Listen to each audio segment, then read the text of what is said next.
Hey guys, it's your boy Wolfie. So remember in the last video how we were talking about momentum making a comeback? Well, momentum is just better in Mythic Plus. All around, no questions asked, it's just really good in Mythic Plus. Rating, not so much, because rating is kind of different. It's kind of built around standing in a single area to avoid mechanics and to save your mobility to use it on mechanics that maybe your raid leader might dictate for you to do. Or you're standing in AoE heals, so it makes their life easier on the healers, etc. There's a lot of things that stop you from really wanting to use momentum. That's not just your player error, but player error is also part of it.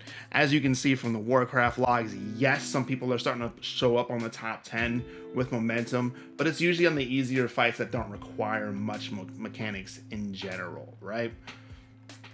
As you can see, there's very little of them showing up, which is fine. No real problem there. But for Mythic Plus, it's a completely different beast. You're allowed to move around. There's only 5 people. Fights are generally shorter. Even the bosses are usually less than like 3 minutes. Trash packs don't last very long. So like the player error is very short. You're normally just popping your cooldowns every pack. You're just doing your thing, right? That's normally what happens. So what we're gonna do is I'm gonna give you the one-stop shop to show you the guide and all the tips and tricks that I've picked up on playing momentum ever since Legion to hopefully make this transition as easy as possible for you, so you guys know what you're doing when you're going into it and you pick this talent. All right, let's get right into that. All right, so before I continue, I would like to correct some misinformation from the previous video, and thanks to the comment section for pointing this out to me. So what we're gonna do is we're gonna show how Fel Rush procs with momentum. So on this one, we're going to run Demonic, and we're gonna show you the damage of Fel Rush. All right, it's 738.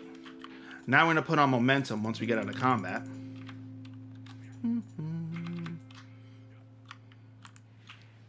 As you can see, the damage went up. That means that momentum is proccing before the damage of the Fel Rush goes off. This changes a decent amount for the playstyle, because I thought that in order to get the Unbound Chaos buff with momentum, you would have to Fel Rush, Immolation Aura, then Fel Rush.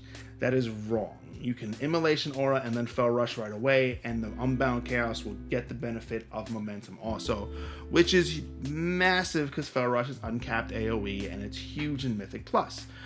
Thanks to that person in the comments for pointing that out for me.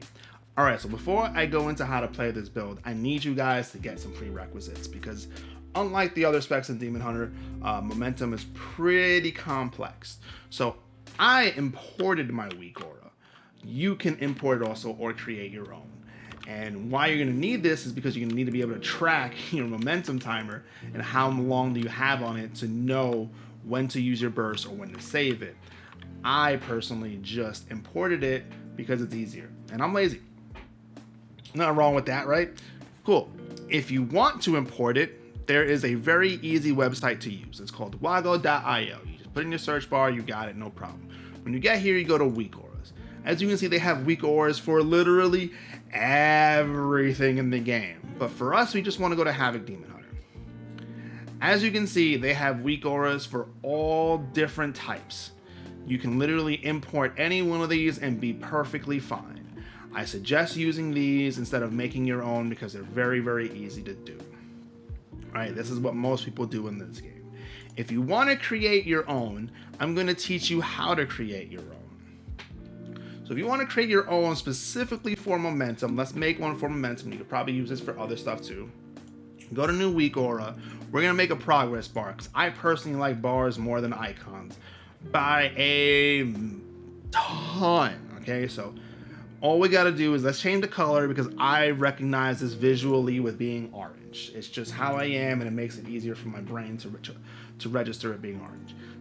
You have to pop a trigger now, so like it goes off when you get like a momentum proc, and that's what the trigger means. Every time you cash momentum or you use Fel Rush, this bar will show up. So what we're gonna do is this, apparently momentum is an aura, so we have to put it on aura right here, right? And then we go to name, and when we go to name, you type in momentum. It's not gonna work when you hit momentum, but it's gonna give you options of codes. As you can spot right there, you see the little momentum icon and the code for it. So you come over here and you delete this, you go to the code, and you see 206476, right? Cool. Now momentum is being tracked. Now whenever you dash, you got the momentum timer right there. Just in case you want to make your own UI and you don't want to use it on someone else's. Easy peasy. Now if you want to make an icon, it's a little more complex because icons are a little weird. Now if we follow what we did before for an icon, right? Call momentum, right? You go to the triggers, it's also an aura, and then you go to momentum, and you're gonna get the same thing. It's gonna give you little things over to the side, right? All right, so let's put in the code 206-476, right? Easy peasy. Now we got momentum. Cool.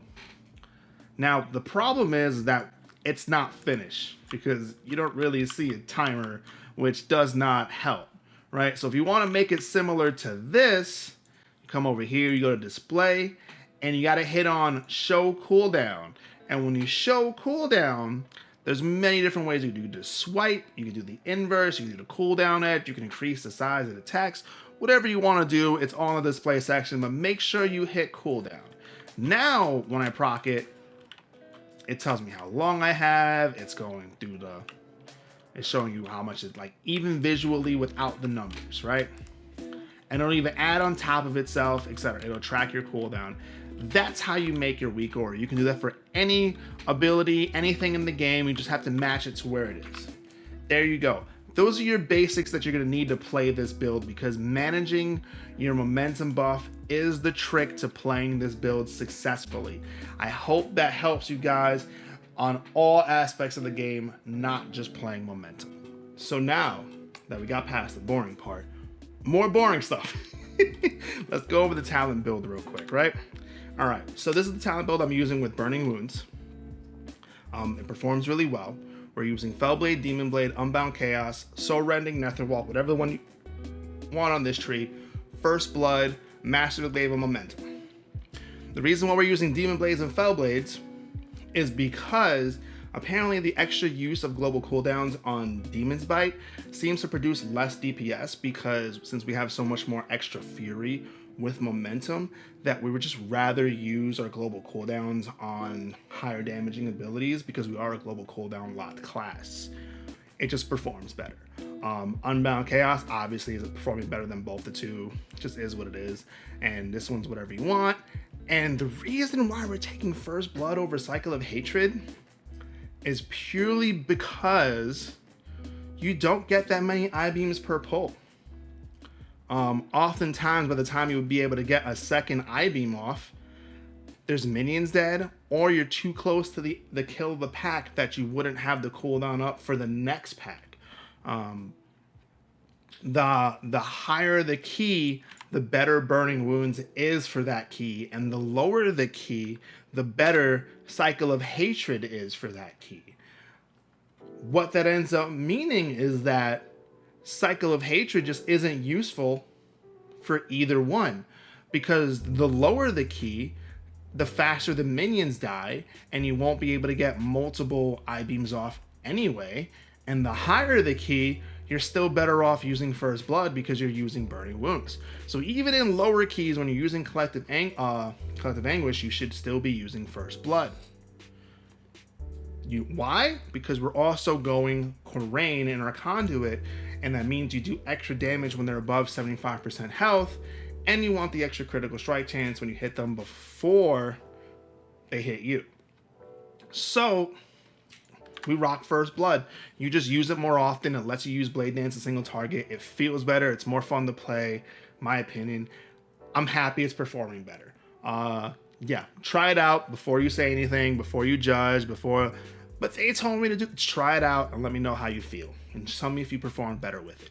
Now we use Master the Glaive because it becomes a filler spell that we use when we're a little bit Fury Starved. Maybe you got unlucky with Demon Blades, maybe you dashed too far out, maybe you Vengeful Retreated too far out, you don't have Fell Blade or whatever to catch back up. You use Throw Glaive just to do some extra damage, and it's a good filler in between abilities when you're starting to get closer to running out of Fury. Obviously this is a momentum build, so we're using momentum. Basically what I'm saying is that this is the build you're using regardless of the legendary you're using. It's really good. I highly suggest it. Try it out. This build is doing fantastic for me. Before anyone asks, Yes, I still suggest people go Night Fae. The reason I suggest they go Night Fae is because Night Fae is the overall best for Mythic Plus, rating, and PvP combined.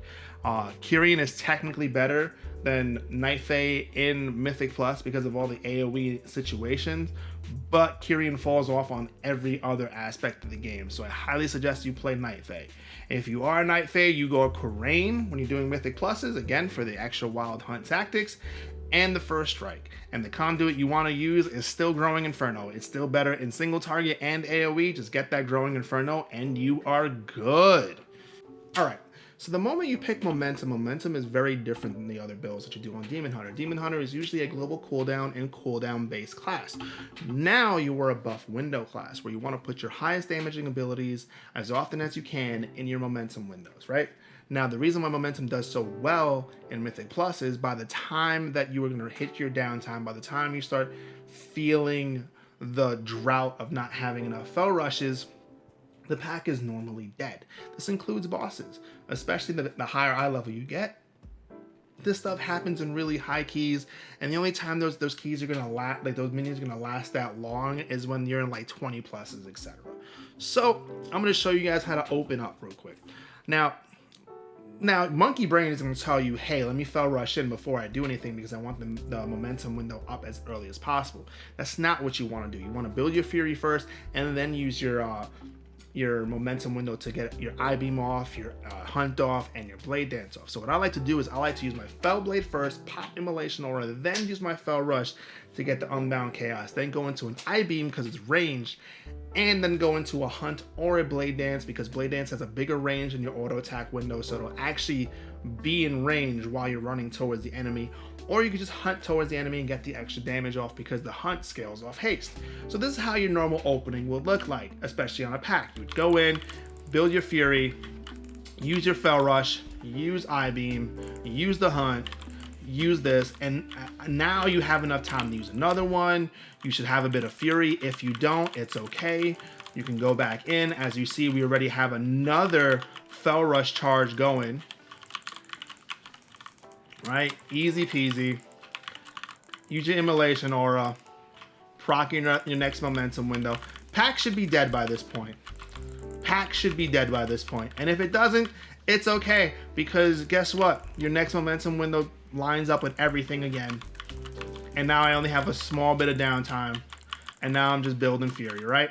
Cool. That's the general idea of what's happening. And it's the same thing when you go into meta. You play the same exact way. There's no real difference about it besides the fact that Blade Dance has a shorter cooldown in meta, which just means you just do more damage. Now, that's the basic idea of what's going on. By that point, pack should be dead. You should be moving on to the next one. It just is what it is. That's why it works a lot better in Mythic Plus than it does in rating, because you never get to that point of feeling starved of momentum windows for waiting for cooldowns on your Fel Rush. Those packs should just be dead. Yeah.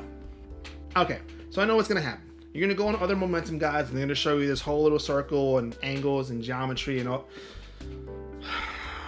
We don't got time for that. What I'm going to show you is the tips and tricks I have that to keep your uptime as much as you possibly can on the boss that are practical. Because sometimes the bosses aren't big. Sometimes the bosses are moving. Sometimes the bosses have unsafe areas, whether it be their tail knocking you back like a dragon or they're constantly cleaving. And you don't really have those options to do things. So I'm going to show you the little tips and tricks. So first and foremost, what you want to do is you want to stay as far away as possible from the enemy. You want to be auto-attacking from max distance. Now, I know this isn't always practical because sometimes the bosses are moving. Sometimes there's things going on, right? That's fine. But the reason you want to be like max distance is because when you dash, you'll be closer to them when you get to the edge, right? We all know that's a thing. Now, another good thing is to try to save Fel Blade from when you Fel Rush, so you can just immediately go back in and have complete uptime all the time. Another good thing to do is to use your ranged abilities while you're going there. You can come over here, you can throw glaive, you can I-beam, you can blade dance and still be in range because your blade dance has a longer range than your auto attack. So does your immolation aura. We can't auto attack, but immolation aura will do damage. So you can immolation aura while you're running to the enemies. It works. Same thing with the hunt. Same thing with everything else. Use your ranged abilities like throw glaive, like everything else, when you're not in ranged. It is just extra damage while you're not auto attacking. Use them. Don't neglect them. Use them. Now, another big thing about staying in range is using your environment to the advantage. When you have walls, right? This is a better wall over here. That's a slant. I can literally just dash forward, dash into a wall, and not really lose any uptime on the enemy. So use your environment to your advantage. This is part of the game. Use your environment. Dash and keep maximum uptime based on what you have. This is big on Shriekwing because you fight him next to a pillar. Now, another good thing to use is when you're using Vengeful Retreat. Vengeful Retreat has a travel and you go upwards. If you are on an incline, you won't actually go that far and you'll stay relatively close, which is good because Vengeful Retreat builds 80 Fury over 10 seconds, which is really nice. You're going to be using Vengeful Retreat a lot in combat. So again, use the environment to your advantage. Again, you have to dash. The environment could kill you, but it can also help you do DPS. Another good thing about Vengeful Retreat is that you can also Vengeful Retreat with Fellblade, but you have to give it a few seconds because if you don't wait a few, you will use your Fellblade cooldown and not actually gap close. So if you want to Fell Rush and gap close, you wait until you go a little far and then you pop Fellblade and you'll get there. Another big thing is that Fell Rush doesn't have the same range as Vengeful Retreat. So if you Vengeful Retreat at a normal attacking distance, you will not be able to Fell Rush back in. It's just not far enough unless you end up Fell Rushing in the air, but with latency issues, it's not really that great. What I'm going to show you is that Vengeful Retreat has an AoE. So on small targets, you can actually walk behind them and Vengeful Retreat. Now on big targets, this isn't as much of a problem because they're so big that the Fell Rush will still hit them and you don't have to go behind them. But for small targets, especially small packs, you can Vengeful Retreat and it hits behind them and now you can Fell Rush back in and it'll still do damage to them. It's fantastic. Now it looked a little weird because this is a decline, so I'm still in the air when I land. But even if you land, it hits in an AoE. It hits behind. So as you can see, I can come over here, use Vengeful Retreat, still get the buff, land, and they take the damage from the Fell Rush. So if you're ever against a small target and you want to use your Vengeful Retreat into your Fell Rush because you don't have Fellblade, you can literally just walk behind them and use it. It's AoE. Remember, it's AoE. Use that to your advantage. Use your environment to your advantage. None of this geometry nonsense. None of these things that are impractical and like impossible to use in difficult fights. That's it. Those are the tricks. Use your range abilities, use your terrain to your advantage, and remember that Vengeful Retreat is AoE and use that to close the distance. That's the best things I can tell you. Those are the best things I can help you with. And if you have any questions, just remember, it's always save your cooldown for the momentum window. Blade Dance, I-Beam, the Hunt, meta stuff, always use it on your momentum window. That's your best bet 100% of the time. I hope this video helps. Let me know if this made this easier for you guys to play. Let me know if there's anything I forgot. Let me know if there's any information I got wrong. I would love to correct the information. I hope you guys do some more DPS in your Mythic Pluses. Alright, I know that video was very long. Momentum seems to be a complicated spec and I wanted to give you guys the best information I possibly could. If you're still here, thank you very much for watching the video. If you enjoyed the video, please subscribe to the channel and hit the notification bell to know when we put more videos up. And smash that like button if you enjoyed the video too. I'd really appreciate it. Don't forget to drop a comment even if you hated the video. I'd like to see what you guys think. If I got anything wrong, again, I'd like to correct my information, have the correct information. I'm not always right. I'm not a genius. I'm just trying to give you guys the best information I possibly can. So leave me a comment. I would love to see what you guys think. If you would like to talk to me in a more instant and get a better instant response, feel free to stop on my stream or even follow me on Twitter. I stream between 12 a.m. and 6 a.m. Eastern 6 days a week, and Mondays are dedicated to WoW. I will see you guys later. Thank you guys very much for watching. Deuces, my friends.